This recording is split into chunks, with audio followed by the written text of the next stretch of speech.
record button here. Hey, welcome to Coffee Compiler Club. Everything to do with compilers and language runtimes and typing systems and garbage collection and language implementations are all fair game. Open mic, say what you want. I'll reserve the right to moderate. I don't typically have any set agenda, and the conversation goes where it goes. So, you're being recorded live and you'll be up on YouTube generally within a couple hours, whatever my upload speed is these days. So we have a couple of people I don't recognize. I mean, some of them I know the name of, but you know. So Bobby Eckhoff just smiled at me. So why don't you say like 30 seconds or less, you know, say something about what you're doing and why you're here. I'm here because maybe I'll learn something, right? I actually don't have any experience with writing compilers, or at least I didn't have any experience, you know, as much as 6 months ago. I did spend a little bit of time trying to write my first one, and it's just a very simple, doesn't really worry about types or anything like that. Single pass compiler generating bytecode for a 32-bit VM, right? Like the most basic compiler that I could do, but that was my first exposure to it. So I'm just kind of here seeing, you know, I'm sure I'll pick up some stuff just being around. What's that? What was the language? It's just a little custom language. It looks kind of like a variant of JavaScript. Not modern JavaScript, like old JavaScript 3.1, simple JavaScript. Right. Yeah, cool. Hey, Roshan, you want to do the same thing? Yeah, hi. So I basically have more experience in Java side. So Git compiler, then GC runtime. So that's it actually, basically. So something to learn more about that. Okay. Thank you. Let's see, I'll do my 30-second AA update. I'm back on the main code base doing with, you know, whatever the current round of typing theory is, and it's going well, and I'm just sort of plowing forward on people just piled in right now. And Matt as well, if I can find him on my list here. Yeah, I'm back on the main code base, and otherwise I'm in hurry up and wait zone on house sales. So there's nothing to do with house sales until there's everything that must be done yesterday on house sales, and then I run around and collect papers and talk to people and sign, and then it's all quiet again until the next time it explodes.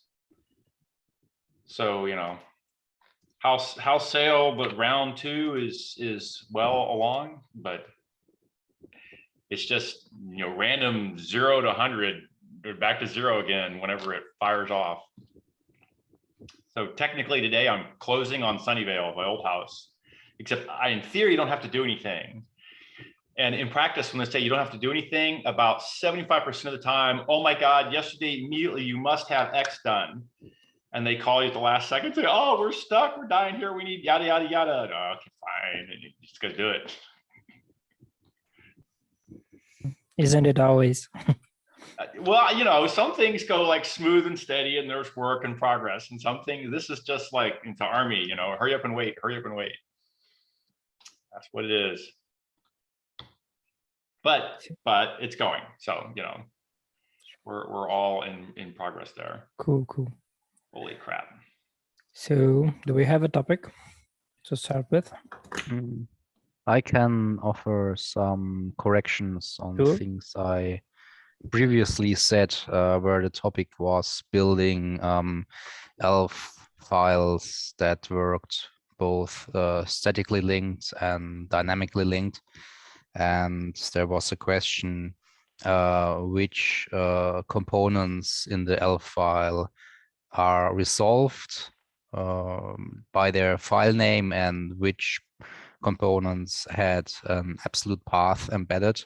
And I took some time and looked into it and realized that the interpreter section, which means the dynamic linker itself, is mentioned with an absolute path in the ELF file, but the dynamically linked dependencies like whatever libc, pthreads, whatever, they are only mentioned there with their name, and then you have a search path, and then everything works as expected.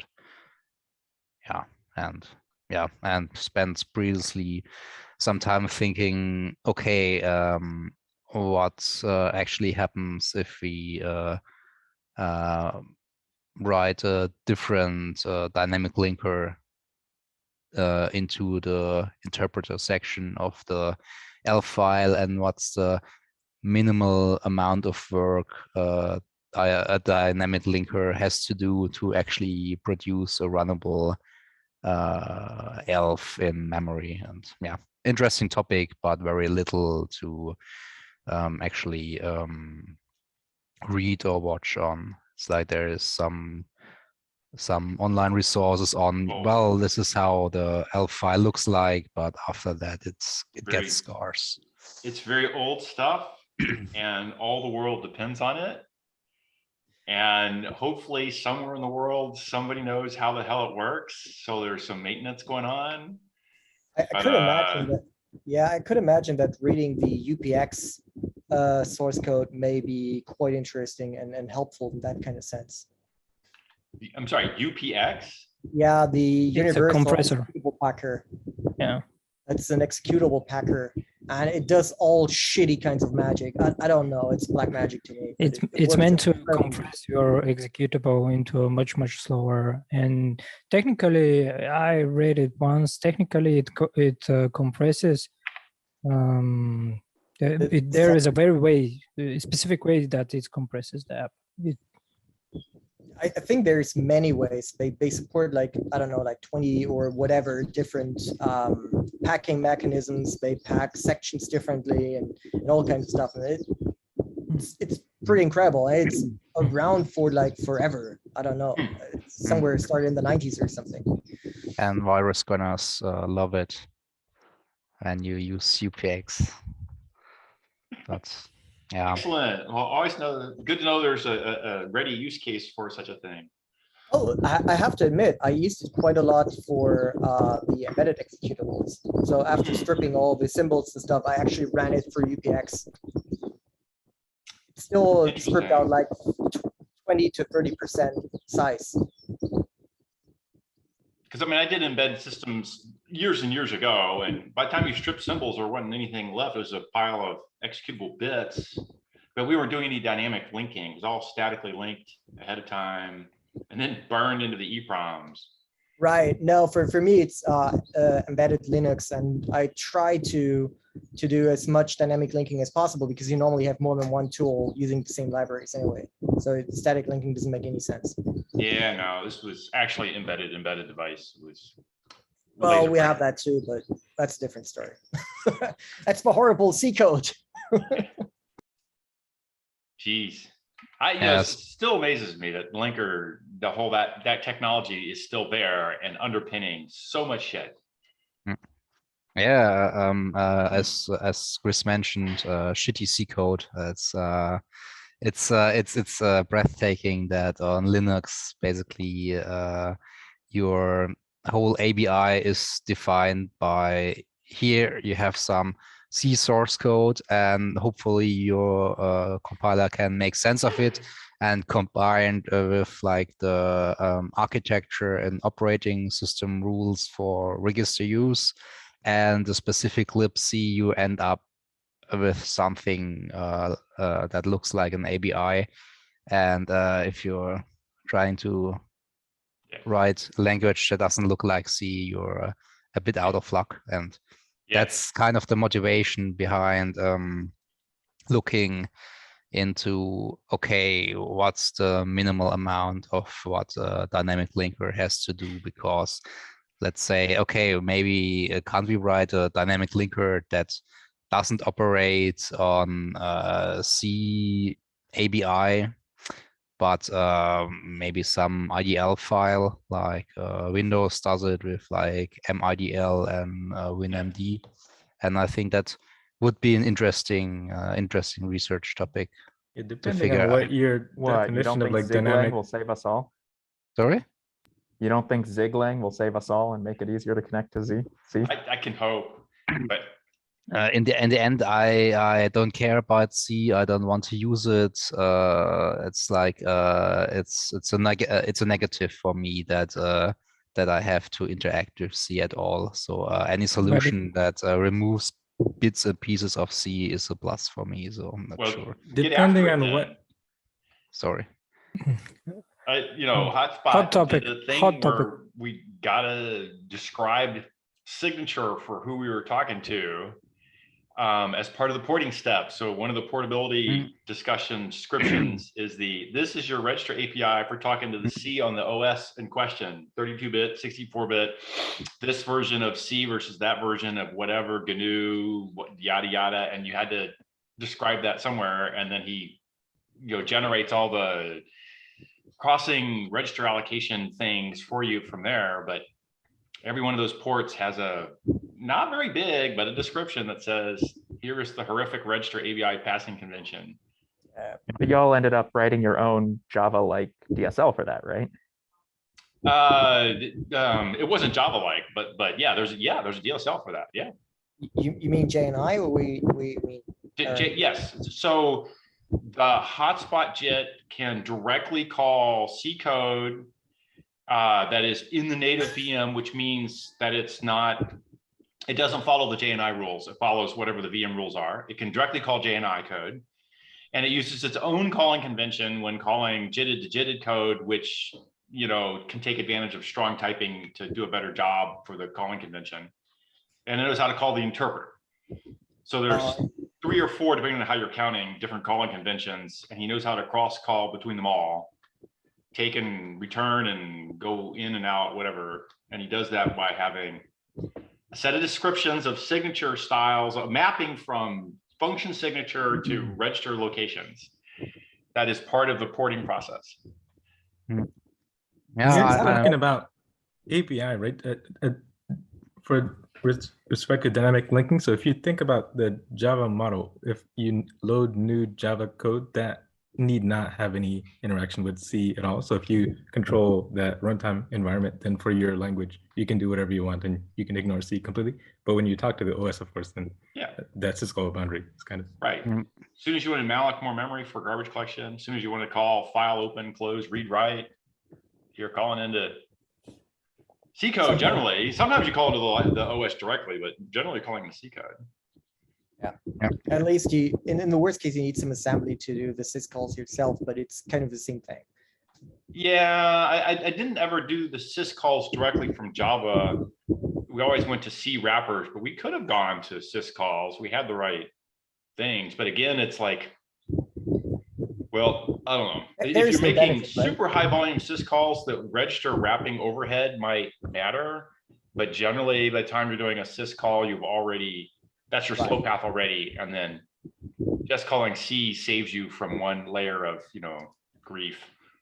And the interesting thing is the Linux kernel actually has, I can't remember the name of the parameter, but there's a way to tell the Linux kernel, hey, give me a specific API. I want to tell you about different executable formats that you should be able to load. Bin formats. Bin formats. Bin format. Yeah, right. Bin format. underscore FMT. Yeah, exactly, that one.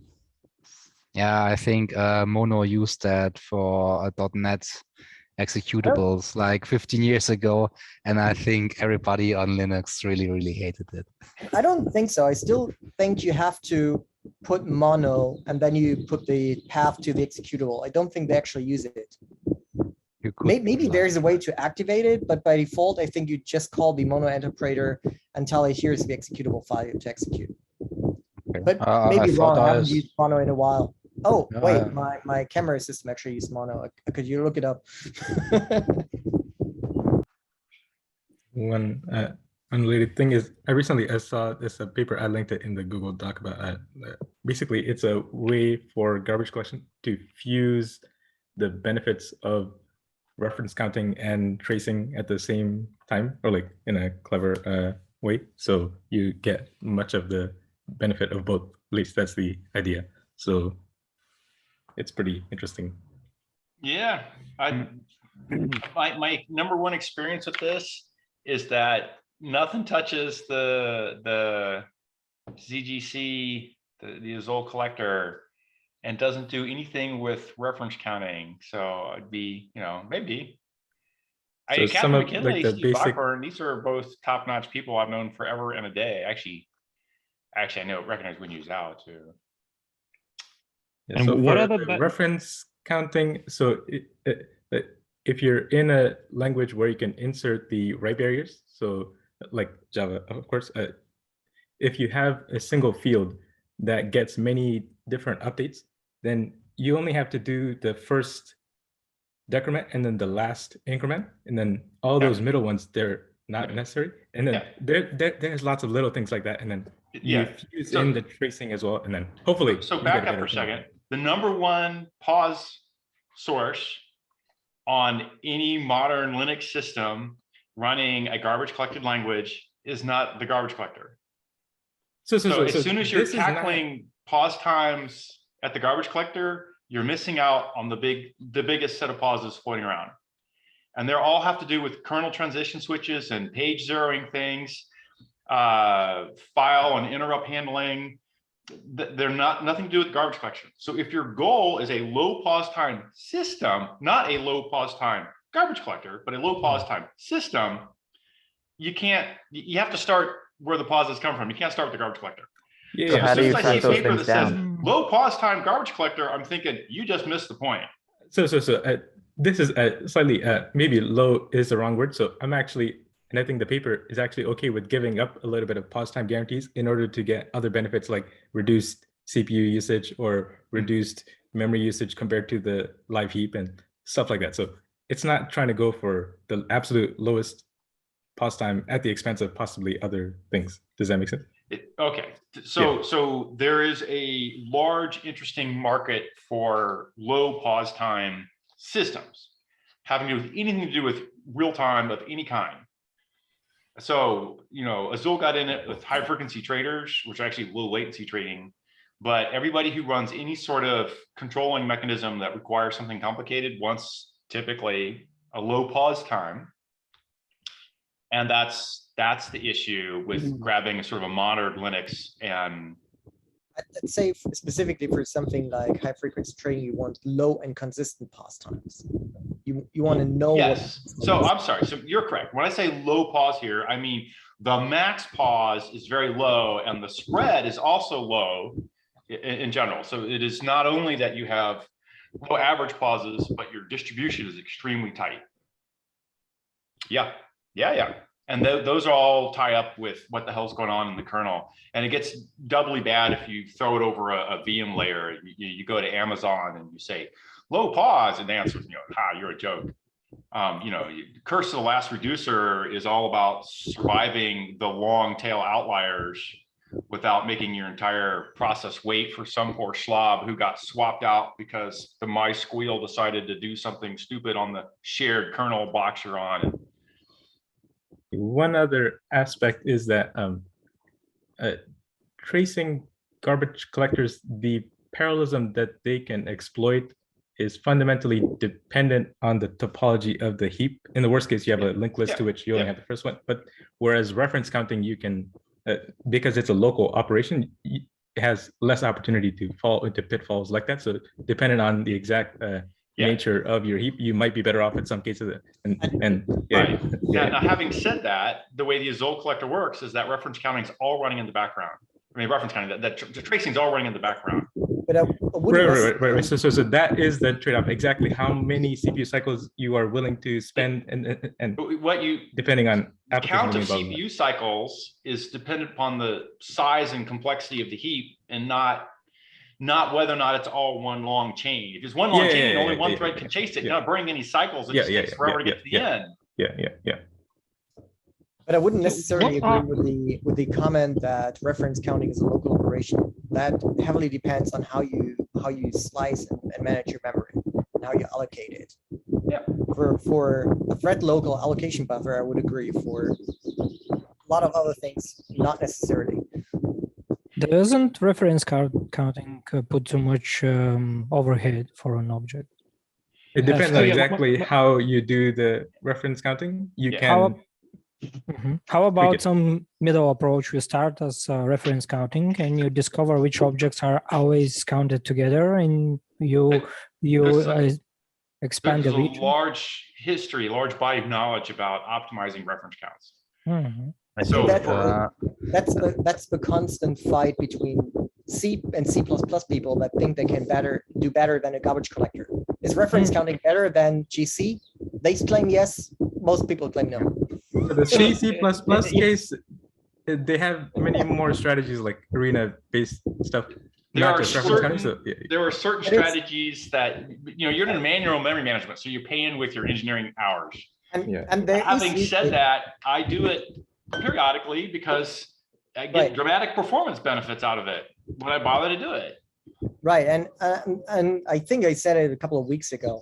Very specific use cases at Hazelcast. We did that because for cache, you know exactly how long the life cycle of an object is. You know it's either expired or it's getting removed explicitly. So you manage memory yourself. Why would you keep that in the garbage collector? So for me, it was all about recycling the physical memory, which would stay hot in your caches, as a way to avoid the memory bandwidth overheads of constantly new allocation. Your bump pointer allocation costs you one clock cycle to test and bump, and costs you one hard cache miss, 100% guaranteed hard cache miss every time you do a bump pointer allocation. And so you end up drowning in bandwidth and cache misses if you endlessly bump pointer.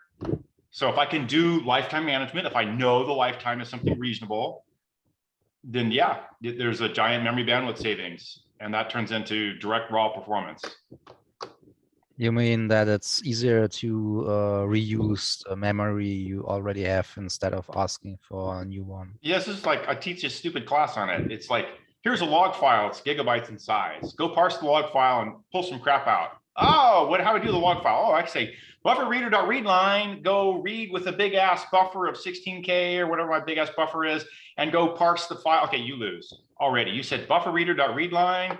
It read a bunch of lines data in. It copied it and doubled it in size to a string with a new allocation. And that act of making that new allocation meant that you didn't get to recycle any memory or take your network NIO byte buffer and recycle in place. And that meant that you were burning memory bandwidth. Now the garbage collection costs, the raw GC costs are almost zero because it's all young gen dead instantly after one line of reading. So you have zero new GC costs, and you're doing only bump pointer allocation, and you are tripling your bandwidth costs, and all your time is in bandwidth. It's sucking that data into the core CPU. And so getting rid of that buffered reader.readline gets you like a 3x speed up. It's like a direct, it's not quite that ratio, but it's close.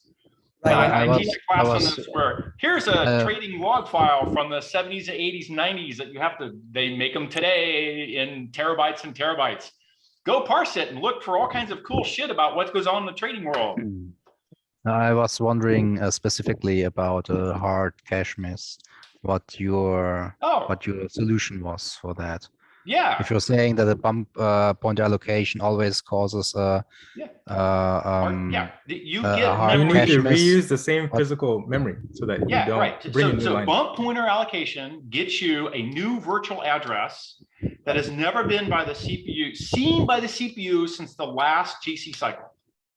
So, and your point was that instead of doing that, we are reusing existing allocated memory where possible. Okay. Reused existing allocated memory where possible.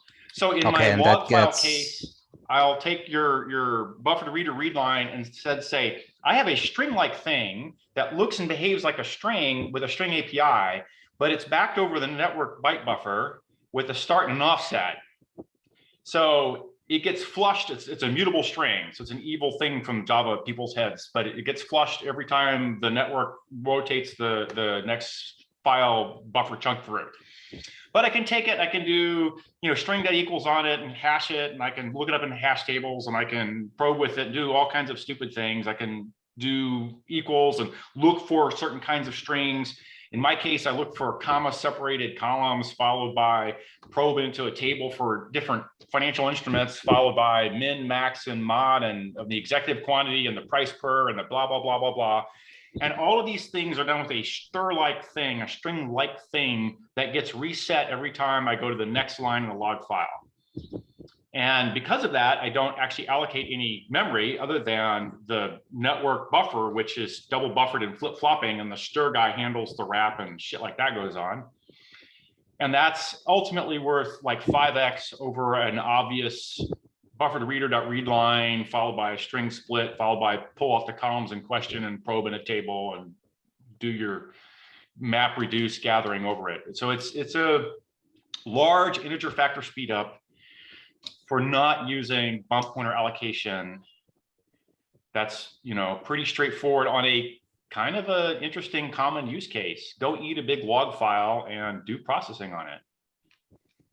And there are many things like this. It's anytime you have streaming data where you're going to process and throw away, do it in place instead of constantly doing new allocation. And the new allocations show up in all these tricky places. I said buffered reader.read line. That took one network byte in, made 2 out, which it threw away. So you brought 2 bytes in, blank from the CPU. You brought 1 in for real data. You brought 2 more in because you got a new object. You threw 2 out because when the object died, the processor didn't know that it was dead. So it had to write the dead object out. So for your cost of 1 byte of packet data being consumed, you burned +4 more to make it a string object to do something with. And as soon as I said string split, I got 4 more, followed by all the object headers and the array breakdown. So it actually brings up to like 10 or 12 more. Then I probe them in a hash table, and the probe means I had to make a string to probe, and I can get rid of that easily enough as well. And that's the last, you know, somewhere there I get to my 5x speed up by getting rid of. At that point, we were getting rid of the GC by doing this. Exactly. So right. So the moral of the story is that you use whatever one makes sense at the time. Like I do the GC thing when I don't care. So I do the setup, I do my file opens, I find the data, I do the read the headers, the processing, there's some initial setup and some teardown at the end. That's all garbage collected. I don't care. Hot, middle, inner loop, I care. And now I have this recycling stir thing over a double buffer reader. But in order to avoid allocation, you have to really know what's. Yeah, you have to screw around. Well, Java doesn't make this easy. That's the moral of that story. Rust makes that part easy, and the initial part where I don't care hard, because I don't care when I'm reading the file once for the first time to get the object headers out of it, to get the whatever. So there's some world that says I don't care, do garbage collection because it's mindless and fast and easy. And there's some point where I care, and here, please God, track my lifetimes carefully for me and tell me when I'm screwing it up. So how do you blend the two approaches in one language? I don't know. He already does it with Java, right? You just do the manual parts where it's needed, and it's a little sucky, but right, and it sucks. But how you can always pre-allocate. So just pre-allocate stuff. The goal here is to pre-allocate small enough amount that fits in my caches. Right, and therefore I have to live in a small allocation. So there is a pre-allocation. I make that stir object up front, and he just has pointers into you actually a bunch of them for whatever reason, but I pre-allocate all those guys up front. And then I have my loop that says, while not in a file, suck down data.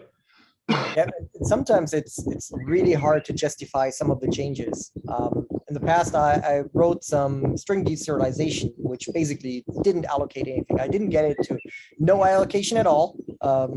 But it was removed again from the code base with the comment, it's not faster. So why so complicated? I was like, yeah, it's not faster if you do it with 1,000 strings. Try it with 100 million, and then we'd speak again. But sometimes it can be really, really hard. You have to, for those things, you have to comment carefully in the code. Here I made it ugly. No, seriously, this is how you inform the next layer, the next generation of programmers. Here I made the code ugly to fix the following test case. 100 million strings, I don't care. 100 billion strings, I do. So don't bother to test the code at 100 million. It's not big enough to care. You have to put the range in there. So I did this big data startup company, right? I talked to people, oh, we all have big data. Everyone has big data. Well, you ask, and there are 6 orders of magnitude between what different people thought was big data. So everything is GC until it's not GC because it's too costly. to mean to not Well, think yeah, about I it. mean, so that's different from the big data problem. That was just sociology. My tool set doesn't work with my data, therefore my data must be too big. Yeah. Now, if you're an R programmer, that was 1 gigabyte. And if you're a Google data center, that's 1 exabyte. And somewhere in the middle was, you know, the line crossed between whether you were small or big accordingly. Someone in the middle of a 6-figure becomes here, and here 6-figure of money becomes. Yeah, different people had it different places, and it would be, you know, what it is, depending on who you were at and what tools you're trying to use. They all had a problem that they couldn't do it. So I came up with my own take on big data was data that doesn't fit in the memory of one machine. So I either have to stream it through constantly, or I need to have a bunch of machines and share their memory pool, which is what H2O was about, was pile machines and share their memory That's pool. also a very flexible definition. I mean, they are very large machines. But It is. No, totally. I did that fintech thing using H2O big data. Several of the solutions said, start by, we need a big enough machine to suck this file in, and we compress pretty well. So we only need 1 terabyte of memory to suck in 1 terabyte of data. It shrinks to 256 gigs after compression. And then we have some spare space to do our machine learning models and shit like that. 1 fat machine was the answer. And you know, the fintech guys were like, clusters suck. 1 fat machine sounds good to me. Oh, it needs $100,000 worth of memory. Fuck, here's the check. Get it done. And so that was, you know, fit in 1 machine, easy, cheesy, peasy. One question I had. So when you do this bump pointer stuff, it also pushes out other lines so that the cost it gets kind of smeared throughout. How do I see or measure like the induced cost without like? Yeah, there's a very before and after. There's a very interesting secondary fall-on problem here. So you bump the pointer, that's 1 clock cycle on x86. You get memory address that's not been in your cache. So to make room, and you touch it by writing zeros into it. So the processor starts by finding an empty cache line, which he then actually starts by writing out that dirty cache line, declaring a cache line empty, and collecting your 0 stores into it. So he writes the dead one out and he reads in the fresh one. So every bump pointer allocation gets you 2 cache misses, 1 to load in an empty line, 1 to write out a full line. That's probably dead because you do a lot of bump pointers. Odds are they're all dead going out. And you're flushing through your CPU caches continuously because you're continuously allocating strictly increasing set of addresses. So they wrap through your cache lines one after another. So you generally flush your whole cache out, and which refills in behind you. And that means everyone who you flushed out and then got flushed out prematurely and got touched again, had to get pulled in, took a cache miss. So what you get is a series of cache misses all throughout your live set. So when you go profile the code, it says everything's kind of meh, everything is running a little slower. This must be the speed that the machine works at. And what's really happening is you're paying cache miss costs all over the place. And if you look at your garbage collection times, it will rightfully say I did a new gen collection in fucking milliseconds. It's no time at all new gen collection. And if you were to run a hardware performance counters profiler, it would tell you you're burning your L2 cache misses like no tomorrow. But that will not show up in a garbage collection profiling tool. It will not show up in a standard CPU profiling tool. So none of the usual, I'm a your kit, I'm a this profile or that guy will tell you this is going on. Yeah, in the past, and one more one more like tertiary effect. I've been like recently reading about like how DRAM works. So because it's a bus, you can't read and write at the same time. Yep. So all these writes, they actually eat into your read bandwidth that's achievable. And on my laptop, I get like 50 gigabytes per second if I just do only reads. But if I do one-to-one read write, I get only 35 gigabytes per second total, which is kind of like what? The turnaround costs are expensive. Yeah. Yes. And if you read the RAM sequentially, is hugely faster.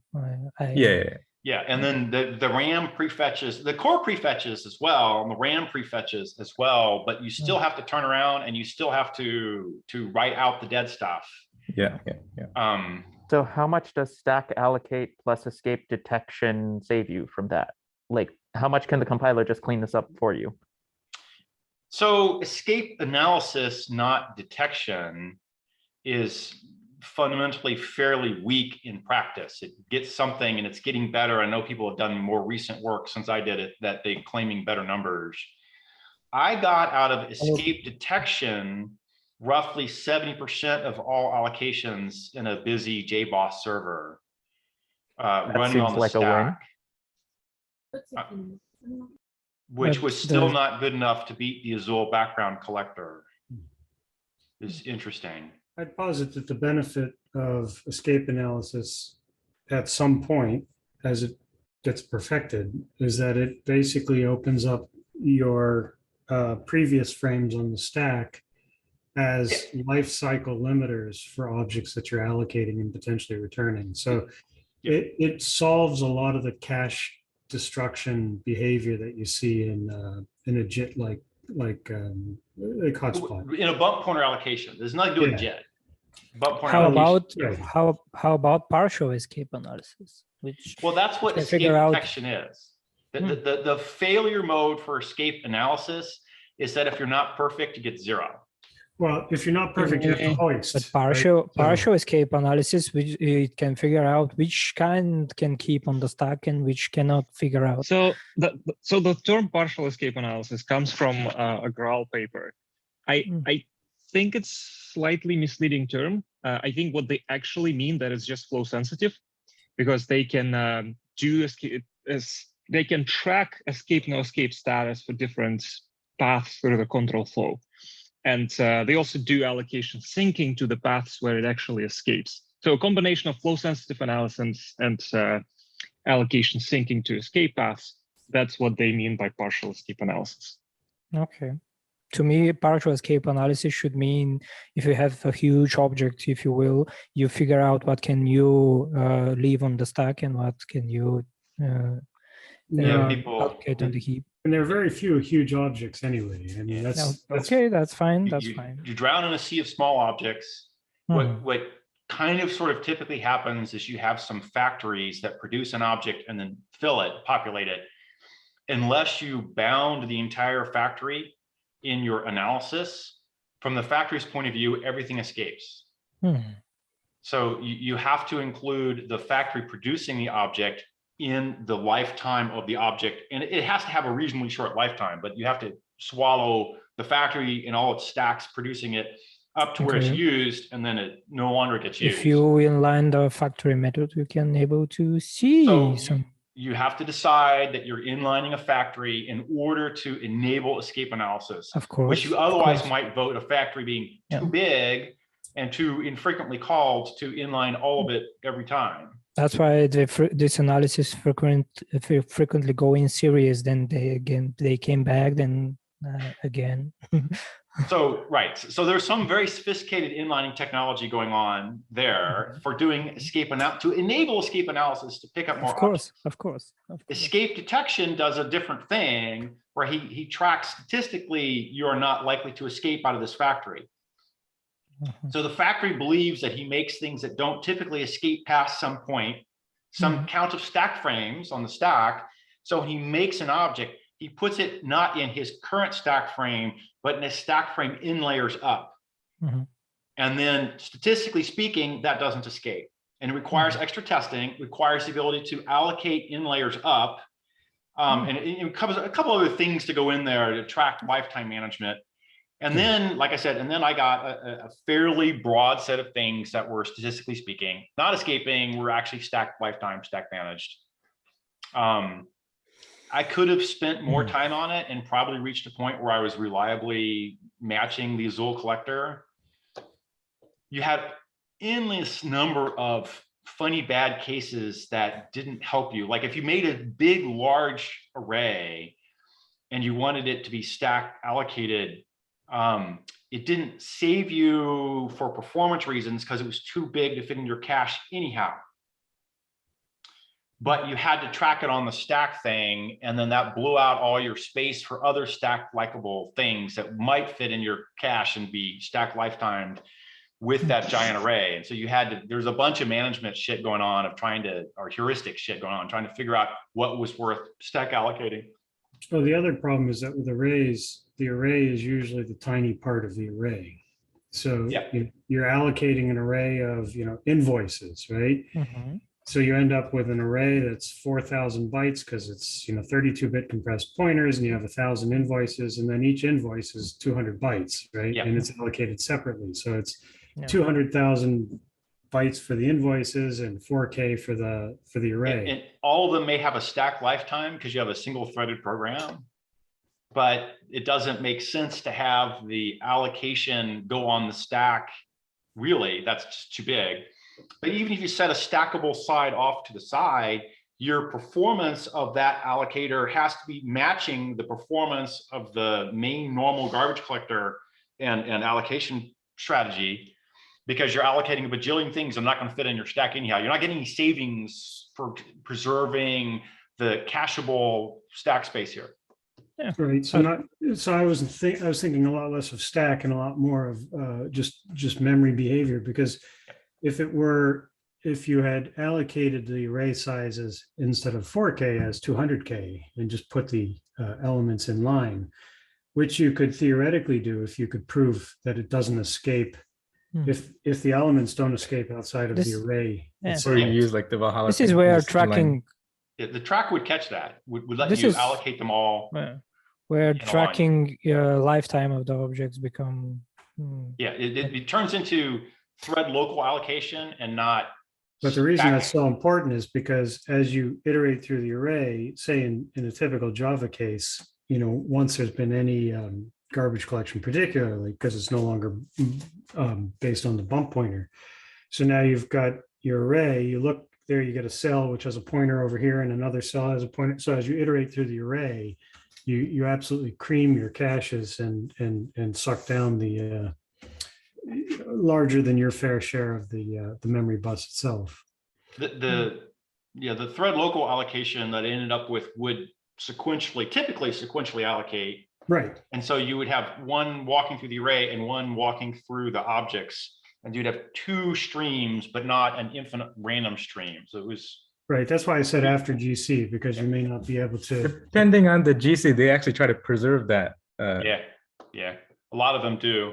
There's a known benefit to compressing. If you delete a bunch of objects, if you make an object and you make a bunch of worker objects to help you build an object that you're going to keep, and then these all die, and then you make a bunch of helpers and keep one over here, and then so on and so on. When the garbage collector gets through all the helpers and removes them, the ones that got built in order. If you compress them in order, you're statistically speaking likely to access them in order, and so you get a net gain out of that. It's not. If you do all kinds of like random mutations, then before the next one, then it'll look like what you described, but after depending on exactly what it does. Yeah, if you've allocated a bunch of shit and then they all pointed and then you screwed around and then you stopped and you kept every nth one, every 10th one, the odds are, better than zero, better than random, that you'll access them in that order. But the other thing is that you have to design a language so that it allows to do any of these optimizations. You have to allow, for example, the object to be in the array as opposed to No, it's exactly. This happens with Java. Yeah, exactly what happens. It's the same with Java. One pointer is walking the array at one point per one is walking the objects, but they are sequential after GC has compacted the bulk of them, and you get two streams instead of one stream. But it's not a bad. It's you're fetching. No, I wasn't responding to that. I meant if you were to actually inline the objects inside, like you would with C structs. Yeah, I didn't go to that step. There was always a game played where, because it was thread local, you could get rid of object headers and know the type of the object based on the JIT layout and shit like that, and then know like the string body was adjacent to the string header. And I guaranteed that when I allocated them in the thread local, I could guarantee them through, but the JITted code didn't want to JIT two different versions, one where he knew the string and the body were adjacent, and one where it was the random garbage collected heap, where the string and the body might be not adjacent. So I didn't if make I- the custom JIT code that took advantage of it. I just linked that there's some post that Alexei Shipolev did and exactly this. So basically how moving GCs help you get this, preserve that It's initial like order. throw the links in. Yeah, Oh, you yeah, did. Yeah. Yeah. Yes. So if I do inline it into the array and then someone asks for a reference to a thing that's in the middle of the array, what do I hand them? A base plus offset, or do I That's, Well, that's do why a I said, copy on that's why I said the language has request a to, reference? the language has to be designed so that the person who asks for the reference can't, so the code works the same way whether or not it's inlined in the array or not. In So- my case, I escaped you. Yeah, So the well, object got recopied to the general heap. Arguably, it's one of the reasons why you don't want to show developers pointers as numbers, right? So that's step number one. But yeah, I mean, so we hide it all behind an interface called reference. So that's what lets us potentially put the object in line in an array, or things like that. Once Java gets this Valhalla thing, you'll be able to have it inline, but you can't like mutate it, and then that gets back to the previous thing. Right. Yeah. It's certainly easier to implement that optimization for immutable types. So But that Valhalla thing goes for decades. They're getting closer. They're getting closer. Yeah, 250 maybe. Wow. There's a lot of Few more stuff years, going I think. on there. I Almost. would claim that I would have been much further along than I am, but I got hung up on typing systems. I totally get it. I mean, the other thing that in the Java case, 99% of the effort is in not making mistakes, right? Because they Yeah. can't undo mistakes. So they've got to be super careful, and they've got the right people in place to do it. Yeah. Good team. Intel suffered that mistake too many times in a row. Hey, let's add another instruction. Hey, let's add another instruction. That's another instruction. And then 10 years later, like, we have this instruction called ABCD that does packed binary decimal encoded at addition. It seemed like a great idea in the COBOL era. IBM in one of the recent mainframes actually added new instructions to make those. Anyway, still people are running. They're a whole still bunch of adding new COBOL, so, yeah. instructions, but Oh, yeah. they put a lot more care into what they add now. Yes. Well, But Azul in the past only added- IBM makes chips for IBM mainframes. That's the challenge that Intel has. They have to make up random shit just to stay a generation ahead of AMD. And then they get caught in their own trap, like they did with a recent processor release, where they had to actually remove instructions from it because they picked up the Atom cores for their efficiency cores, and they don't support the AES 512 or something. Yeah. Yeah. I mean, they do. It's just slow because it's all microcode. No. I don't think No. the Atom ones even have the hardware or the microcode for that. You can't do. Yeah, I think the Because they don't have the registers. Yeah. I think the big difference to other big little architectures was that with Intel you didn't have a fallback, or you didn't have a way to migrate code over if you hit the unsupported instruction. I think in the Intel case, they really said, okay, you have this smaller, simpler CPU. If you want to use it, better use a compiler with like the specific flag for that CPU generation, because if you use something unsupported, you're not going to survive. So that's I think it's an interesting approach. It certainly puts the responsibility not on the Intel side, but on the side of developers. But in the end, I think they didn't if trust it's- people to do that, and that's why they just disabled it. I didn't know they disabled that again. Yeah, they disabled disabled it it. on the powerful cores. They turned off the acceleration. All right. Okay, that's pretty stupid. Oh, okay. Yeah, one Next other topic. thing. Remember, Cliff, a long time ago, you said something about injecting priorities into the H2A fortran. I have a similar problem at work where I use Go. The Go runtime doesn't know anything about priorities that I know about. So when it has runnable threads, it just like does round robin, but that's the dumbest thing from my point of view, because I want to run the high priority things first. And then if I was writing C++, I could just write my own scheduler with coroutines or whatever, and then just hand tune it. But how did you do that in HTML? What? I forced blocking. I counted the number of threads I wanted to have run, matching the number of CPU cores. Mhm. And then every thread, when he went to go find a work task, pulled from the high priority queue, and he did whatever he got off of whatever queue was the highest priority at that time. And there were periodically places where he was going to block for whatever reason, then he did, and you fired another thread off and he went to the high priority queue ahead of you. And if you came up and it was the Did you explicitly inject like yield points into the things that you knew were best? Right. So I only injected yield points where I had to, but I'm on a multi-core, multi-cluster, multi-node cluster. So every time you went across the wire, that thread it's naturally a point. Yeah. Block. That's a yield point. So that thread then went right back to the queue to go grab something. The wireline response that came back went on to whatever was appropriate priority queue for that.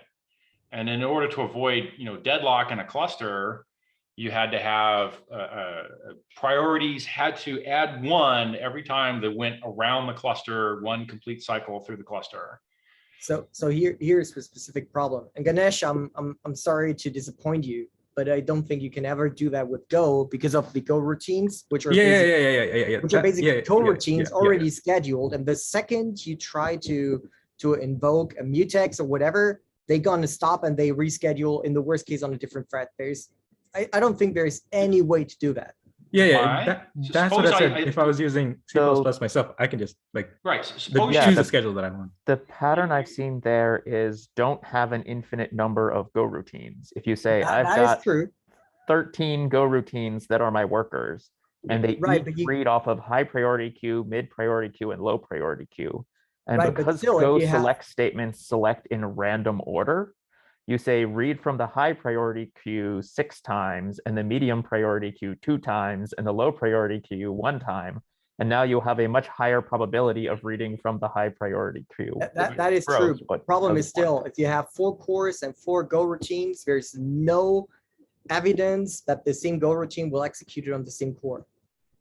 No, it's all probabilistic. You mutex or you wait on a channel, which inherently is a wait operation, you may be rescheduled, which is I think what Aaron said makes sense if you have like fully CPU bound work, but if those worker threads need to block or something, then you need to launch additional Go routines, and then you lose control because the Go runtime doesn't know. The problem is, so as Aaron said, when you try to read from a queue, the read operation on the queue will inherently lock, and that gives the runtime to say, hey, I can reschedule that. Right. Okay. Because you have to do concurrency. It's not possible otherwise. And in Go, it will normally always be some kind of a channel or whatever. I was certainly running on the Java VM where there was no priorities, and I had to fake it. So if a guy came up and said, I'm going to go touch the main queue and grab, he would grab the highest priority work that was available at that time. Now, he would run that work to completion, but if he took a blocking step, that thread got recycled, and when it came around again, it wouldn't be coming in as the thread. There was no. Every time I had a blocking point, I used a manage blocker fucking thing interface from fork join. It's a nasty thing, but what it really meant was, when you went to sleep, you put your work on a queue, and when you woke up, you were on whatever queue was appropriate, which would have been a low priority queue, and threads would grab a high priority one. Yeah. If some guy was running a low priority job and didn't have to block, he would continue to run the low priority job to completion. Yeah, I think the only way you could probably do that is actually calling directly into a spin loop. But I think in this case, the Go runtime will kill the Go routine at some point, as far as I remember. So there's a reason why you never be able to get a thread ID or a Go routine ID on a Go routine. Yeah. Even though they exist, there's a good reason for that. If you want them to have them be fungible goods, you can't let them be identifiable. I understand that. With I'm just saying there is a way to do this, and you just have to, and you get statistically, but not using by probability of drawing from queue. You always draw from the highest available queue. Sometimes you have a low priority thread that's running until he blocks. After he blocked, he'll never run again until the high priority work's done. Your go routine should go back to the the next highest thing. So from my perspective, Go is an incredible runtime for anything microservice like HTTP handling. It's not great for other stuff, and it's probably not designed for that either. Yeah. Right? So for H2O, we wanted some GUI responsing threads. And then as soon as somebody wanted to do some work that depended on something from another cluster, from another node in the cluster, that cluster had to hand you that work back quicker than its own work, or you'd be blocked. And then recursively, he would ask that question again around the cluster, and that was brought into it wasn't 3 layers. We had 127 because I just burned a byte for the priorities, but you had to have a bunch of priorities to enforce that a round trip around the cluster would always make progress. 127, that's multicy. Well, the other one was just throw a Java int at it, which would have given me a couple billion. I didn't really need a couple billion, but I needed more than 3. But in H2O, you build a column store, right? You decompose the objects into same value arrays, where And then compress. Yes. Every column was broken up into the same logical array. Right. That array was much bigger than what would fit on one node for that one column, and so the columns were distributed around as well. I guess partitioned in some hash partition kind of sense. Yeah. Right. So you would have conceptually a 2-dimensional array and a horizontal slice of rows going across, columns going down. You got a chunk of rows per node. The chunks were arranged to get good throughput and have periodic neighbors that you could go ask questions, but they weren't too finely sliced. There's a bunch of rules about average best case performance, but you typically had, a big chunk per node floating around. And then when you went and asked a question, everyone could grab the columns in question in parallel and go do them. You had to have enough chunks within a node that all your cores could get busy as well. But then somebody would be running a neural net model building searching algorithm, and then I had dozens of models, and every model had dozen parameters, and every parameter set had dozens of accesses to every column. And I needed to have priority counts such that I wouldn't deadlock because A asked for B, asked for C around the cluster 5, 6, 7, 8, 10 times in a row, and then I ran out of priorities. Yep, I hear you. Been there, done that. Oh, I see. Yes.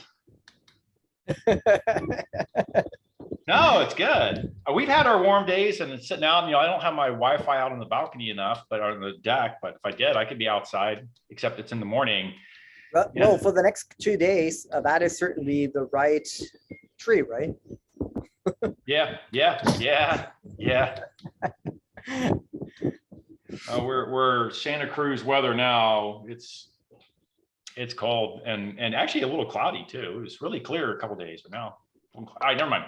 Are you so far in the woods that you're using like Starlink or whatever to get internet, or? No, I'm literally the last house on Comcast cable. Okay. So there are, in the 1/3 of a mile trip to where I take my trash and pick up my mail, there are 5 homes. And there are 3 more homes after me down the same road. And the Comcast terminates at my house. So 1/3 of a mile, how many farthings is that? Exactly. When I take my trash to the trash pickup spot, I make a trash train. I hook it up on the trailers behind my car like a airport luggage train and haul the cans down to the next larger street. If you walk that far, you probably lose a stone or 2. I walk around the block is 1.5 miles. That's like 12 farthings. No, I think farthings further than that. I think this farthings are some amount of distance or area or something. Can we stop using weird imperial metrics? That would be You'll need many world wars for that. really cool. Yes. Yes. Really cool. It's To pretty be hard. honest, I think I heard about a stone. I heard first in the UK when they were talking about some diet programmer or something. I was like, what the fuck is a stone? 14 Stone, pounds. Never heard that yards, before. yards. It's a big Yards. enough rock that you can pick it up and make a fence, a stone fence out of it, but small enough that you can pick it up and make a stone fence out of it. Hmm. I don't know So- where it comes from. I made that up on the spot. Yeah. Last week we were setting the stage for an IDE. Chris, can you set up the stage? I actually yeah. thought about You know doing what? it. I'm like, no, I'm not Uh-huh. going down that flame wall. If, I'll if give somebody up has a my topic, farthings and stones when you give up your VI for Emacs. Fine. Healthy here. Please do. It's all your stage. So so Cliff, if you're tired of your green screen monitor, I have some old monitors I can send you. Excellent, excellent. Yes, black on green. Why do you need any of this color shit anyhow? Well, no one's ever going to need more than 40 columns or 25 lines. Right. Well, It was 80. It was let's say 80. 80. Yeah, 80 columns is a lot okay? better than 45. Oh, Apple there was we go. 40. now Apple we are was starting. 40 and they learned their lesson. And it's kind of impressive that most IDEs still have like this 80 column limit by default, even Yes. today. What What if the you need hell to is put it that on a punch about? card? Fine. I'm always disabling that. It's like formatting is great in languages that have like formatting tools built in, like not like Java, but line width is like the But least PEP3? useful. I don't know if it's still this way, but at Okay. Google, if you tried to push something with more than 80 characters in a line, it would reject the push. Oh, really? Oh, God. Somebody I You was can talking still do with that with Git. was demanding I push my Python through some PEP tool that chopped at 80 columns and wrapped for you, except that the indentation from hell syndrome happened. And then you got to writing code in like, 10 characters and it would wrap and wrap and wrap and wrap. It's like, dude, what the fuck are you doing here? You brought up a good point about Python, or the bad point, the indentation hell. Yeah. I am Or not. using- That's the reason why I also don't like doing YAML. that. I've usually found that if I get 6 or 7 indents deep, it's time to extract some of that into a function and give it a name. But now the question is, are you doing that because you're writing in Python and you're an indentation hell? Or are you doing that because it's actually just gotten big and bulky and I wanted to, do that? It's I don't getting, know what my- if you have 6 indentations, it's probably getting complicated. That's right. But Complicated I occasionally write complicated shit and I get that kind of indentation. I I'm curious. agree. I'm not gonna look right now. I was about to go see if I can go find what my worst case indentation is in my current code base. And I get there probably- because I keep adding special cases long after I should have gone back to the beginning and thought about, okay, what is the total set of cases here? And can I do Yes, this right. cleanly? Yeah. That's been the last 2 years of my life. Hey, this looks weird, but it's easy. I'll just do a little special case. And then 6 months later, all these cases aren't still covering the whole thing. I have to rethink the theory side of more. And then I got to rewrite a bunch of theory shit. And it works again. And I get rid of 90% of my special cases and then lather. a But bunch I of do heat. love those moments where you make a tiny theory change Yeah. and suddenly it's like, You know, added it comes up. 120 lines, deleted 40,000 lines. Right. Yeah. I just wanted to say the best code, or the best feeling, is deleting code that's unused now. Yeah. Well, that's the classic answer. How many lines of code should a developer write in a day? On a good day, they delete more lines of code than they wrote. Yeah. That's the reason why paying by lines of code will never work meaningfully. Yes. Because I lived it only much through brings that era. people I'm to hoping that copy and era is paste now stuff. long over, but boy, I'm I gonna lived through go. that. I'm gonna go write myself a minivan. Yes, there's a Dilbert cartoon on that. Right. Well, no, you copy and paste yourself in minivan. That's how it works. Yes. Oh, yeah. Oh, God. Sun went through a period where they said something about per patent filed. They would offer a bonus per patent filed. And Oh, yeah. immediately, the senior engineers I was next to said, Jesus Christ, I'm going to write myself a minivan and start filing like stupidly. IBM had that rule for a long time. I was going to say that kind of worked for Sun because it got IBM off their back because they didn't want to get into a patent fight. Oh, maybe. I All right. have a patent on malloc and free. Yeah, I mean, I have. Cam, I 20 think you might be a co-author on Wow. that one. I hope that's a joke. No, It is not a joke. I have a patent on memory allocation and deallocation, but then you put in a distributed system on the end. Like, So we should join up because I actually have the patent on off heap without actually being off heap, but misusing the way the garbage collector works because only the number of object counts and not the size of the objects. We do that for some. So are you trying to Ghost build a patent pool so that nobody can do things in any way? So you're Yeah. blocking all the Yeah. exits. Well, we're going to enforce all of our mutually agreeable patents together here all at once on all the big companies, and we probably get away with it and get some payout. It'd be fun. No way. Here's $100 grand. in updating my resume at some point years ago, I did a patent search on myself. And I was like, oh, wow, I've like built up a lot of them. And I was really surprised when I found that I have a patent on a toothbrush. Oh, okay. Wait a So second. there's some Mark Falco that's a dentist that has a patent on the toothbrush. So I've got like whatever 30 patents, and like square in the middle is Mark Falco's toothbrush. I did not include that in my application. Excellent. What's Excellent. hilarious is that, you know, when you do patents by law, you have to put all the contributors to the patent, otherwise it's invalid, right? So I was in all these design meetings and stuff because I was a manager. So I was flitting from design meeting to design meeting, and I started getting these checks from Oracle, like because they have like a $200 stipend when the patent gets accepted or whatever. Right. Yeah. And so I'd get a check for like $5,000. It's like, what's this for? It's like, oh, 25 patents got approved. It's like, holy cow, I didn't, because the first patent I worked on, I had to write by hand, which I don't know if you've ever done it, but I'd rather kill myself. Well, it's like writing on a programming language for lawyers. Yeah. I mean, any kind of. Or you can't debug it because the program only gets executed after you get sued. Well, right. The debugging is in front of a judge. I mean, writing a patent with any kind of patent lawyer is pretty horrible as well. Where anyway, right? You give them a not text, if you just agree with them. You get you give them a text, you get the text back, and it's like, are we talking about the same thing still? Or like, what is going on? Yeah. I went down that path with Sun lawyers several times.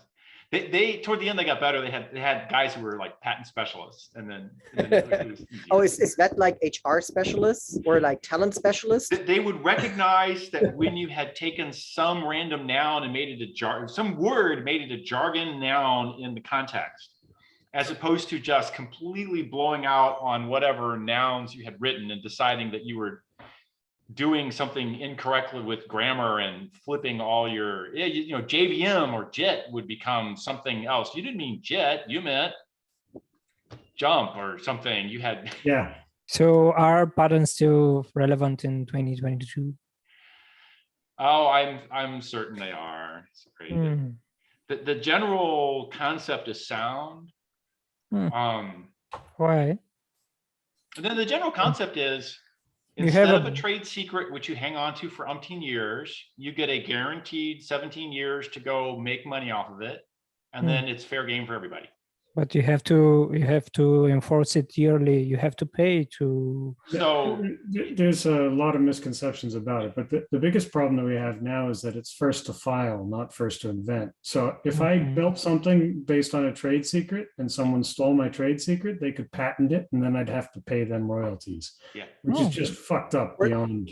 Or you should be really be able to show that it was prior art in some way. Well, that's the one that gets me, because I see a lot of software patents come around for which I personally know the prior art, and then I'm just like, dude, But here we are, GitHub, billions of lines available, millions of idea, not billions. Let's say millions of idea.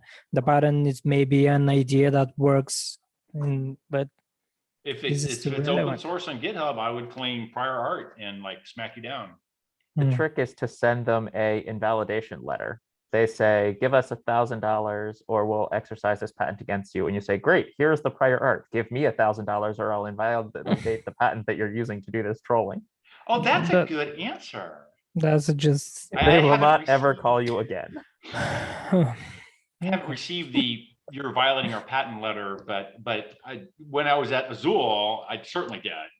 And I promptly produced, prior art to hand back to the Azul lawyers who I never had to see again. So I assume they went back to the people in question. It was like both Sun and IBM were at Azul doing like, here's a pile of patents we're certain you've violated. And we went back through and said, here's a pile of prior art that these patents are all invalid.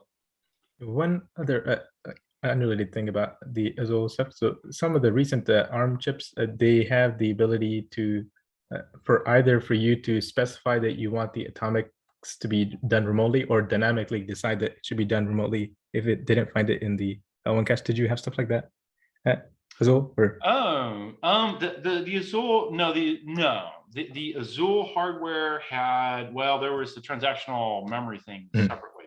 So the CAS instruction could hit in your L1 cache. And if it hit in your L1 cache, it was like 3 clock cycles, which was the time to do a load, compare, and store at 1 clock per. But that required you to have cache coherency protocol that supported recognizing that the item in your L1 cache was exclusive to you, and you couldn't break the exclusivity. So that was in the Azul hardware, and Intel didn't get that until, God, it was like a decade later when Intel finally they could hit in the L2. It was 12 clocks on a 4x faster clock speed for their CAS hitting in cache. And then the transactional memory did have a way to say, basically had a way to say, this is in my L1 cache or not. And so I did whatever I wanted to do as long as it was all in my L1 cache. And as soon as it wasn't in my L1 cache, I failed. Typically, I would finish the job, but now everything's loaded hot in my L1 cache, and then I would restart the transaction, but everything would now be hot in my L1, and then it would pass the second go. So you could fake a CAS that tested whether you're an L1 or not by doing transactional memory. I think the benefit of the remote ones is that you don't pay the cost to have it hop around. It just happens at a higher level, Well, because somebody, if you do like fetch and add. okay, so somebody does a CAS. So if you're looking at an Azul hardware, so the CAS is slightly different. If you think about like fetch and add, like atomic add one, those are more of the atomic. Yeah. So somebody does it atomically somewhere. To do an atomic add remotely requires your cache coherency protocol to include the op in question as part of its state bits of what you're trying to accomplish. Right. So that adds up really quick to a lot of state bits. And I believe you're correct. I believe there are versions of x86 where they paid that in the cache coherency protocol. Your cache line, count of cache lines get bigger. Those are always hot right on the L1 hit miss path. Those directly impact your cycle time. So it's really expensive to make that coherency protocol get more complicated. The Azul version was you had to pull it local, like most of the other simpler chips. You had to pull it local for everything, including an add, and then you atomically update it in your own guy. The H2O ran a hardware style cache coherency protocol on a remote cluster. But because we're on a cluster with software, we would send transactions remotely to have them atomically updated on a remote node. Because the cache coherency protocol included a fucking network connection. It was not. So, because there's always so if you have like multiple such counters, you can like do it on a core local basis, or like have them in the same cache line, or like padded, and then there's various trade-offs between update rate and memory usage. Right? So, if you're trying to update a bunch of unrelated counters and you're on just a piece of hardware with multi-cores, then you typically want to, the x86 solution works because they do a lot of atomic adds as people's atomic things. So they would send around the cache protocol to somebody else. And they were probably updating it where the physical memory had a memory channel out and update it in that guy's cache line. So he had shorter access to get at the raw underlying value in case it wasn't in anybody's cache. For the H2O solution, same problem, except that we're so much more larger inflated that the cost of having multiple counters wasn't interesting to do something about. I guess on an x86, you would still want to stripe the counters or force them on different cache lines. If you're updating frequently, high volume guy, you want it local and you want it not colliding with another frequent counter. So Yeah, having the I remote did a atomics allows you concurrent to auto. change that trade-off a little bit because it's not as bad with a high update rate, and you can, and depending on how many counters total you have, and blah blah blah. So when doing extremely high throughput non-blocking hash map and wanting to have counters that scale to 1,000 core machines, I stripe my counters per cache line. And they would, the same counter would be incremented on different cache lines. And if you wanted what the value of the counter was, you had to go visit all the cache lines and add them up. Yeah, that makes sense when you don't have too many non-blocking hash maps, right? But if you had like a million It's non-blocking one hash maps, non-blocking hash map with 1,000 cores. yeah. If you had the other side where for whatever reason you had like a million non-block hash maps, then you may want. Well, as soon as you had a million of them, they were already on different cache lines. And then, so you'd start small and then only inflate as necessary, or do you always? Okay, make the counters? non-blocking hash map is a standard hash map. You can insert into it and it grows non-blocking. All threads can insert. No, just I mean the counter itself. Did you initially keep it small and inflate it? Yeah. So the counter would test CAS fails. Okay.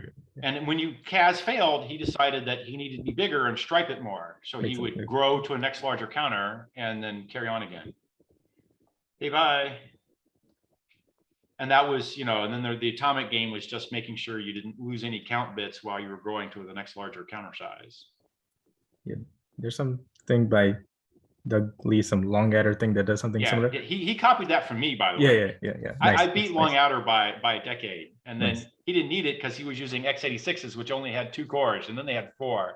Then you could get to the 64 one, and now you need the long adder. If you had an atomic add that gave you feedback whether it was contended or not, then you can avoid the CAS. Yeah, if the atomic add was fast, you wouldn't care.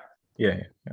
And if 64 cores and they all atomic added, but it took 64 clocks, then it was 64 clocks for one atomic add because they all got 1 per, but you only had 1 per whole machine, but each of the 64 took their turns at it. You had some throughput. That's kind of getting expensive. Certainly a long adder would stripe you and say it's only 12 clocks per, and instead of 64, it's like 3 times faster, 4 times faster. Yeah. So, but if you, I guess you could just directly use the CAS, or if you had a version of atomic add that returned additional feedback that said, hey, this is expensive, then you can use the same but trick. Now you're saying, Mr. x86, please impact your cache line protocol. So the atomic add, which already fucks with the cache line protocol, also gives back a new bit and then change the architectural state. So don't return me the result of the atomic add as the flag bits. Send me also a bit that says this atomic add was contended. But that's already there, right? You can just do a read before your atomic add. That has different trade-offs, right? But that doesn't tell you that it was contended. Well, when you see that it changed by more than what you added it by, you can presume it was contended. Oh, I see. You're saying I'm going to you get some false. And it's going to be in your cache anyway, right? Yeah. So you're saying read it, atomic add it, read it again, or take the result of the add, compare it, and decide that you saw contention. Yeah. Then you brought it in shared state, which you might or might not want to do depending on whether you have remote atomics. Blah, blah, blah, blah. Yeah, right. So the point here is that if it's not contended, it's all happy to be local in your cache. Right. If I read and then do an atomic add, would that basically be the same thing as using a compared swap in a loop? No, because the atomic add's still better because you always succeed. Oh, right. Yeah. Okay. Atomic add takes a shortcut to succeed. Yeah. Right. I see what you mean. Yeah. Okay. Yeah. And then if you have contention, the difference there is pretty huge. Yes. Under high volume transactions, that's where your time goes. Stupidly, a non-blocking hash map, if I had it on only update mutation rates on all cores firing all cylinders, the stall point would be bumping these counters. Yeah, I have this assumes that it's not a striped counter, or no? If it's not striped, so then it would have to be striped. Yeah. I have a read-write lock implementation that leans on the atomic add rather than the CAS like the JDK does, and that gives huge benefits for the performance of read locks. Because just most of the time, it's all the time is spent, casing the state bits of the lock. And what are you doing? You're saying there's one more guy. Yeah. There's this stamped lock that doesn't even do any updates. I'm not sure if you saw that in the JDK. Yes, stamp block. I'm still waiting for a good use case for stamp block. It's like, it's absolutely amazing if you want to read like 3 plain variables in a row, and doing anything more complicated than that, I've yet to find something you can do with it. And most times I've seen people use it, they're using it wrong. Yeah, But very I'm easy to waiting for misuse. the case that I can do something useful with it. If you have a B tree that you are very rarely updating, but you are reading a lot, and then if you validate at each layer down as you go, of course you have like to do you that. have to you have to have like amazing insight into the data structure you're Oh operating. yeah. It's not something you can just Congrats. nice. Down to one house. Down to one house. So we're minus one on the house departments. One tiny fraction smaller, ridiculous loan. The hard money loan we took for this place is ugly, and it's now 2/3 gone. And the next 1/3 goes when we refi.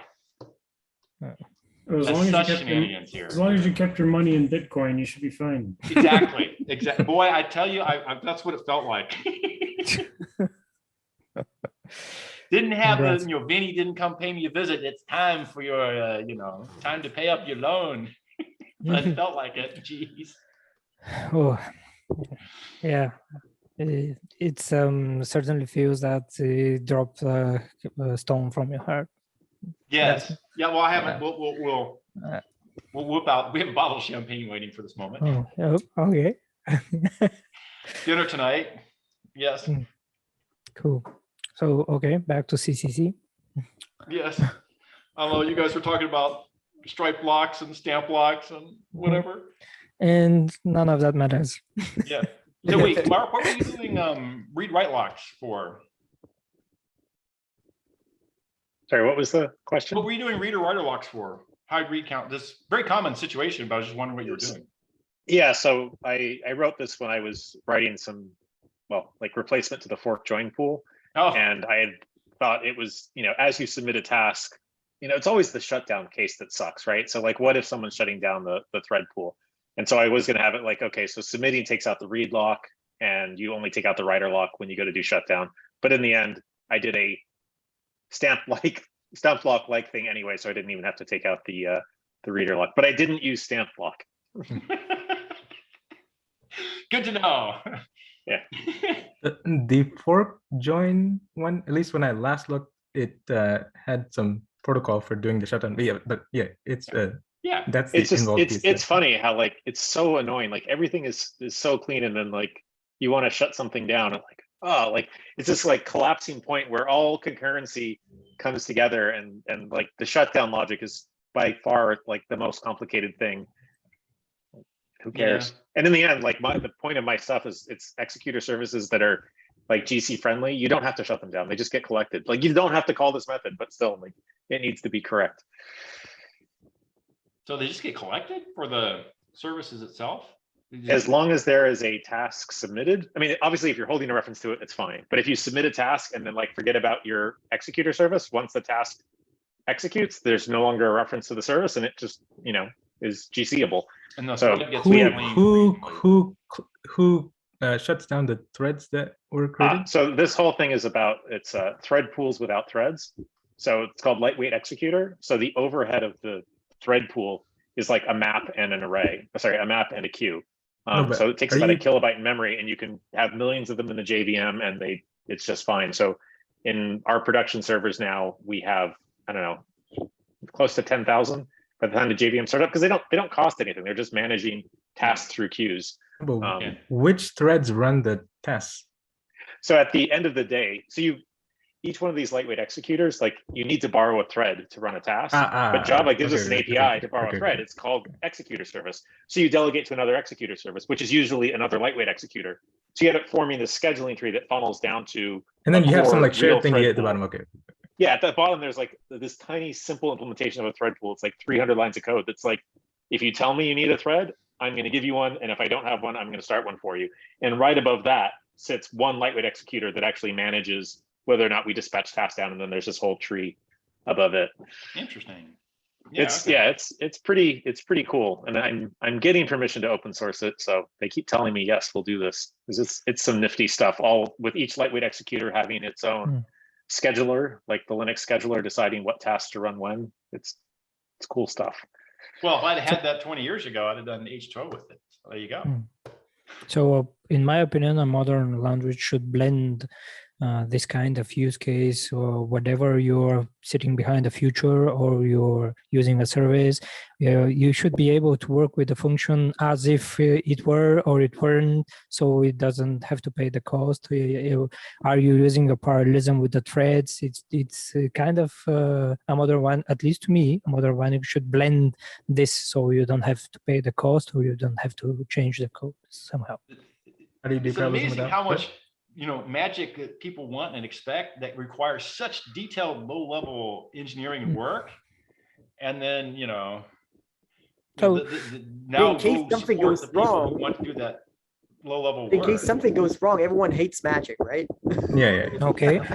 Yeah. Should you rather want to write your let's say if you write a function to not care, is it a feature or is it a value? So are you using it as a service or as a network service, or are you using I certainly want to know if it's a network thing or not.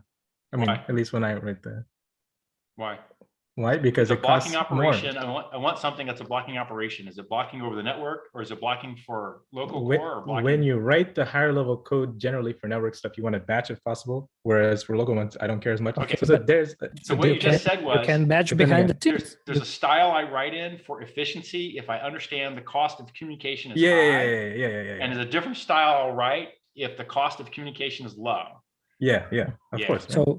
So you rather want to have two copies of one single thing, one with the network thing, one with the local thing that need a network.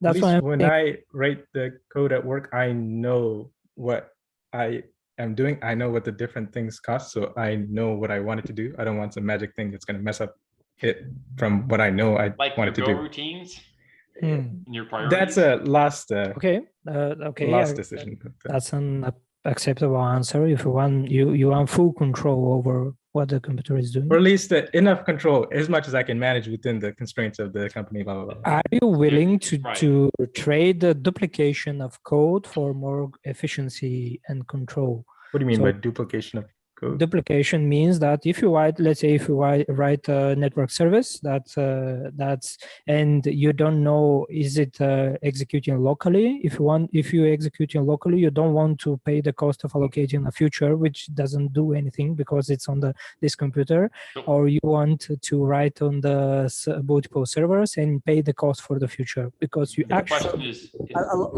lot of things actually do this by having a synchronous and an asynchronous version. Because you can use the asynchronous if you know that you're going down to the network and it takes forever, or you can use the synchronous if you know it's local anyways. So my argument is I didn't understand exactly because you want to have two versions of both code, one with asynchronous and one. So at least for at work, there's no real option to have it be local. So that's a separate like service thingy that I call. There's no like local analog of that. for what now? Like suppose I call some database or something, right? Yeah. I Okay, don't have a the- local database, right? So there's no duplication. I only have the remote version. But you start Why? with one server, and your database is on your computer until you want to. No, it's always remote because you need replication so that you don't lose data and so on, right? So Okay, it's not. replication's a separate story. I mean, It makes- No. The thing was like supposing that my network call was for like a database call, it was never remote. I didn't like duplicate the code. It was always not an option to have it remote. Like not an option to have it local. Does that make sense? So if I whip out a JDBC driver and I make, database calls against it, I don't know if that JDBC driver terminates at a my squeal on my local box. So the most I know is I'm going to do a process boundary switch, but not necessarily no network has to be involved. Yeah. If you use a JDBC, then you don't know if it's a local or not. Right. Right. It makes And me think you a little get of Doug average good Lee's. performance, but if there's a network involved, then maybe you'd like to know what's the expected latency. What I'm saying is drop the term network from your thinking and instead ask the question, what is my expected latency? And what is my expected, there's a bell curve on that latency, or there's a exponential distribution curve on that latency, and there's a bandwidth for bulk efficiency. And these are parameters that you kind of want to have your head wrapped around. I know that it's cheap, or I know that it's expensive. And that In might be addition to network those point two, five. I also want to know that like how many CPU cycles is it going to take to actually do that? Right? Because obviously network call is going to be more expensive than like cross-thread access or whatever. So Cameron comes along and says, all my services are services. You can't tell they're local or remote, but I'll promise you that if they're a local, I will optimize away all that overhead. I don't like that magic. That was in one sentence summarize what I was asking the question about. Yeah, and there's no guarantee that the performance got optimized away, but there's no guarantee that your service was local anyhow. And that's a different setup. That's performance, that's resource management. It Most reminds ones me a just little suck at of resource management. Doug Lee's fork join. You have to break your thing in such a way that it can distribute it into a lot of pieces. Yeah. But if you actually have one core and you're running on one thread, most of that overhead boils away anyway, and it just becomes fairly close to the performance you would get if you'd written it single threaded. Yeah.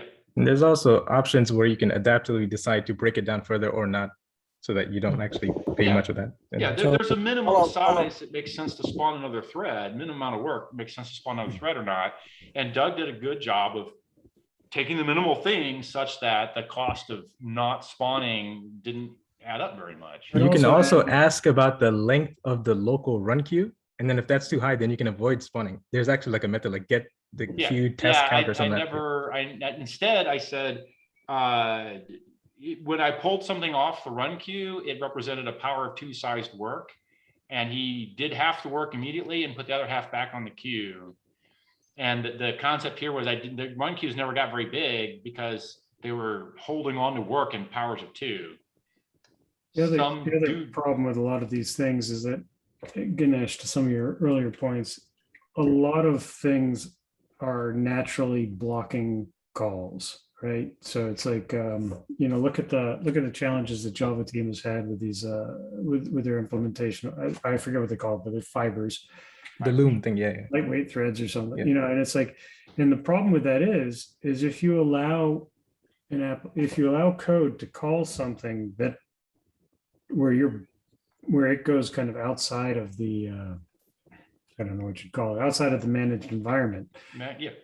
A lot of those things, like for example, call C random, there's no IO in random, right? Yeah. So earlier my mic wasn't working, so I meant to put this in, but you guys didn't hear me.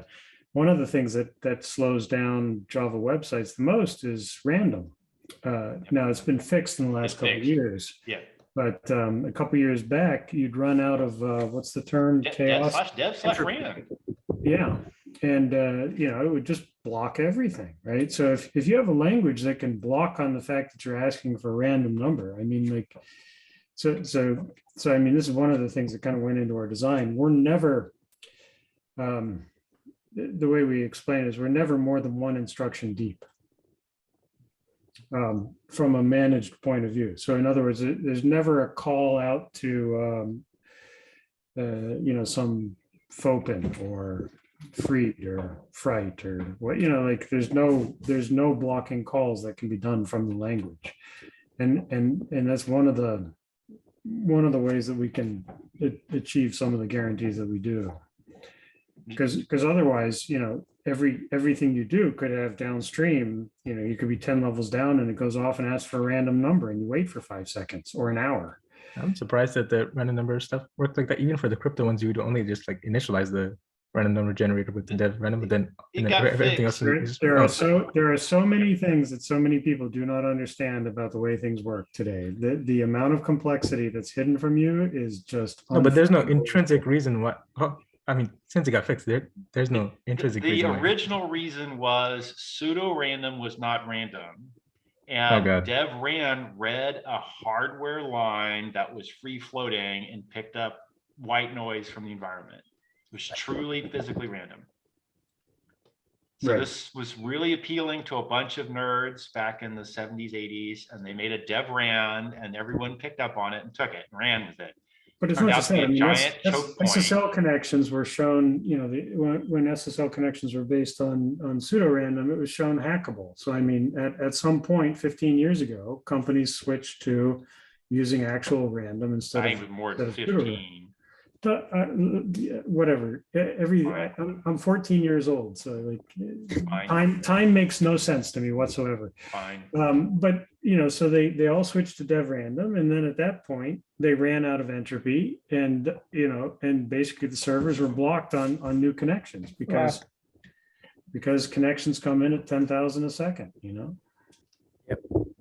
You can still see that depending on how you boot up your Linux environment. If dbus comes up too early, it will actually block until there's enough entropy in the def random. Say that again. If you start your Linux environment and dbus comes up too early, it will actually block until there's enough entropy in def random.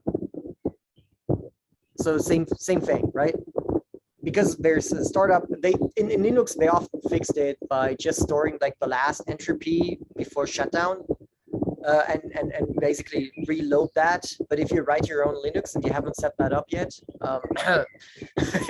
you get like a 30-second wait time, and you sit in front of that like, why? And it tells you, well, waiting for entropy. I'm like, I think they're working on fixing that, or at least there's been some changes there. They're also mixing in like RDRAND from, at least I don't know if that happens on x86 anymore, if you have like RDRAND, but some of those hardware stuff is also buggy apparently, but some AMD stuff.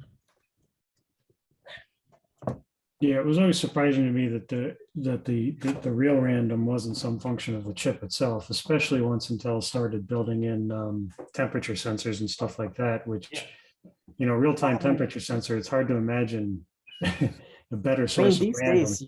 These days you certainly have those things, right? You have the hardware random generators. A lot of the newer CPUs have it. Yeah. Specific security chips. And still you need to tell Linux specifically to use that as the entropy source, which is completely stupid. It should be fully automatic if I have some of those things. But you have to specifically basically feed it back into the entropy or into def random. I think that might be because the SoCs are not standardized, so there's no standard way to. Well, there is a standard interface. So the second it is brought up and the driver is loaded, the kernel could try to use it or start using it as the entropy source, but it does not. There's actually a daemon doing that, basically taking the hardware random entropy and feeding it back into def random. I haven't looked Which is super hard. great. It's stupid, but it's great. All right. I'm gonna shut it down soon so I can go, you know, talk to my realtor and make sure that all things are done. I missed the Just want to beginning. know when the AA money update? drops. Oh, the AA update. Sorry. Sorry, Chris. What? I cut you off. No, it's all right. No worries. Okay. 30-second, whatever. I'm back to on the main code base. I'm plowing through with my, you know, next round of theory update. It's going well, other than having the I mentioned at the start of the show, the hurry up and wait syndrome with the house. It's all nothing going on until it must be done, you know, yesterday, an hour ago, and then it's back to nothing going on. So I did a lot of hurry up and wait syndrome this week in between coding, but the coding's going well. I'm plowing through all the main code base side of things has all the little easy cheesy test cases up front, and immediately followed by all the little easy cheesy error cases, and all the easy cheesy error cases test all the theory corners really quickly. And that's where I'm at with that. And then we'll get to more interesting test cases, probably not much longer after that. I think there's not a ton of new shit to do on the main code base before it sort of rolls through and, you know, knock on plastic. I'll officially get all my interesting official AA pieces looking like they're typed correctly. It's a couple months, 1 to 2 months of hacking at tops until the theory screws up again. but it's all about getting the theory right. Have you thought about pony style types and whether your type system should include a concept like this thing is mutable, immutable, Right. or has one writer, or is racy? Yeah.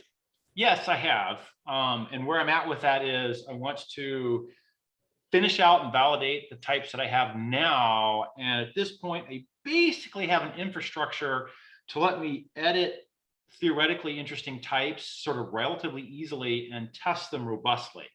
So I'm not doing any denotational semantics. It's not my schmick, but I have a strong intuition of how these things work now. Like I understand Henry Milner's algorithm W, algorithm J, sort of like the back of my hand. Have dismembered and rebuilt that thing a dozen times over.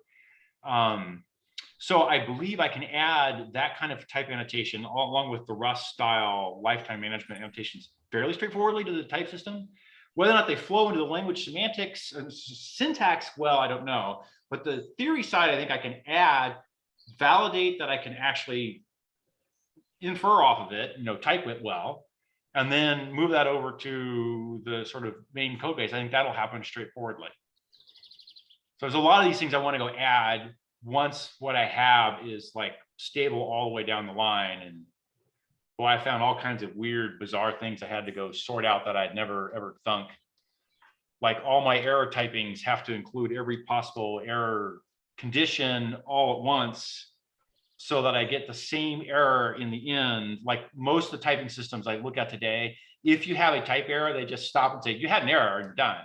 So if you go look at the production environment, they said the first error that comes along and we just give up the ghost. We shoot you down and we try to get a nice error message for common errors when we're done. For me to get the types right under the system I'm using, I have to continue on after an error in the typing and not fail. So I don't die on an error. I instead say, this is wrong, but something happens here that I can type. Also, I'm going to remember that it's wrong. And then I get to the end and I have to canonically get to the same end no matter how I got there. So I get the Church-Rosser one-step property, same answer, whatever evaluation order, same error, same set of errors. If there were multiple ones, I got them all at once. And now I can report to you the canonical error I want to report here. That was one of many things I didn't understand was going to happen. If I failed, if I stopped early, I would get you different errors according to the random luck of the draw of how I evaluated. Is this just to make testing easier? Why not just stop on the first one? So that I can report to you an error that makes sense independent of what you're doing. So the design criteria here is that I'm using a monotone analysis framework, which as part of its schmick is that you typically implement them with a work list algorithm, where the work list says I can go in any order. So another way to think about going in any order is I have the Church-Rosser one-step property. It doesn't matter what order I evaluate your lambda expression, I get the same answer in the end, including in the presence of error. For my case, including in the presence of errors, I get the same answer in the end, regardless of order evaluation, which typically means if you have an error, I have to be able to carry on past that error and finish the typing. Yeah. Okay, so then I have this issue where I have things that I know I must type this value as a function. I know I must type it as a struct with a field load because you both called it as a function and you loaded a field out of it. So I have an element in the typing system that says I'm in the error element, which is the union of being a function and being a struct with a field. And then when I get to the end, I can say I have a collection of these and I'll pick how I'm going to report them. But I get the same collection in the end. And that's one of the test things that I test for now. Here, the key thing in the end, you must reach the end so you can look back. I must reach the end. So I can't stop on an error. I have to do something sensible and then keep going. And the answer turns into, I end up with a union type for the type of everything that is simultaneously an error. You have a field X, you're callable by a function. The function has 3 args or 2 args or 17 args. All of these things all simultaneously happen. One question was I wanted to ask, when you resolve the type and you reach a point that you cannot make progress, you return to the work list at the back how should I say? You I can make you work- can you resolve type? Do you push for the resolution of the type to the end? What happens if you cannot resolve it? I always get it to the end. Oh. And so I always get a typing. That typing may include errors. But mhm. There is no, I resolved my ambiguity issues earlier, some time ago. Mhm. That there is no But ambiguous function call now. How about if you reach a type that you aren't referenced yet? The framework aren't seeing that type in that term, and it doesn't know what type is. So during parsing, Mhm. just during parsing, you can have forward references. Mhm. So essentially, if you have a forward reference, I put in a thing that lets me do a mutual letrec mute, or whatever people call it, Okay. for all those forward references. At the end of parsing, all those forward references got defined, or I don't bother to go to the next step, and I say, you have forward references that your names you never bothered to ever think. And actually, I can type them. At this point, I actually go ahead and type them, but I could stop now and say, yeah, forward references, you're never going to pass. Mhm. There is no other ambiguity per se, because I fixed the function call definition thing by switching it to row polymorphism and doing field loads. Mhm. So I don't have any function lookup issues per se. It's all just field loads. Yeah. You know, if I look at the set of canonical, interesting, exciting things on the typing side, the theory side, it's very small now. You have an operator, it's a field load on the left-hand type argument. And now it follows all the rules of field loads. So an int is a primitive int, and at the same time, it's also a collection of fields that hold functions that are your operators I do lookup on. I will think about more because. Okay, yeah, I don't know what piece of ambiguity you're talking about. At this point, I run till the work list runs dry. That is your type. If you are not required to put type annotations, and you will resolve it. So Yes. let's say if A depends on B depends on C to get the type of A is it. When you encounter A, you try to push it as far as it can. What happens if you don't encounter a C right now to resolve A? That's the work list job. So I have partial. You include it to the back of the list when you. Yeah. So I have partial evaluation progress for like every possible finest slice of everything everywhere. Mm-hmm. So if I pull something up and he needs something that he doesn't have, he does what he can do, and then he's done. And he made a change. If he made a change, he pushed neighbors, whatever a neighbor means, on the work list. Oh, that's the SSH trick. You push. Okay. Push neighbors on. When the neighbor gets progress, they push you on because you're a neighbor, and now you go reevaluate.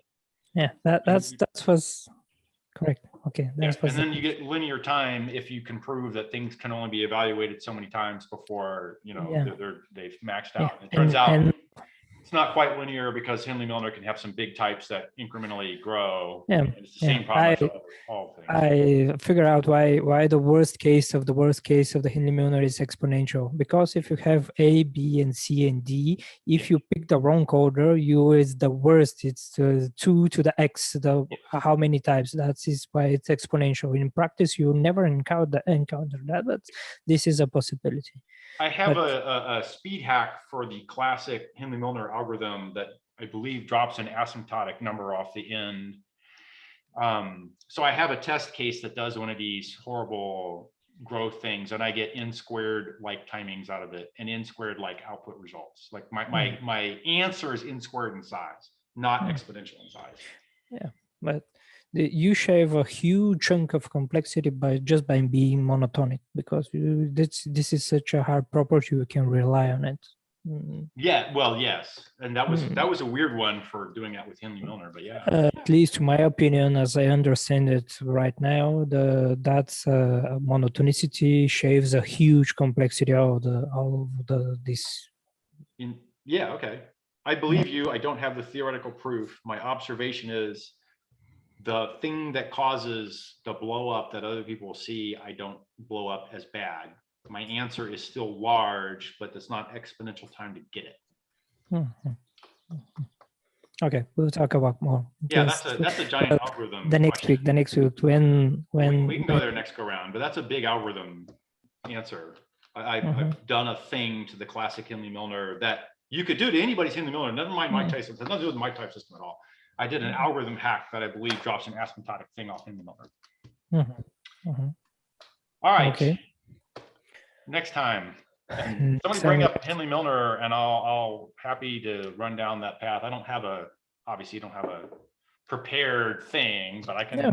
I can. I have to think about more because I want to ask as a question, and so yeah. Okay.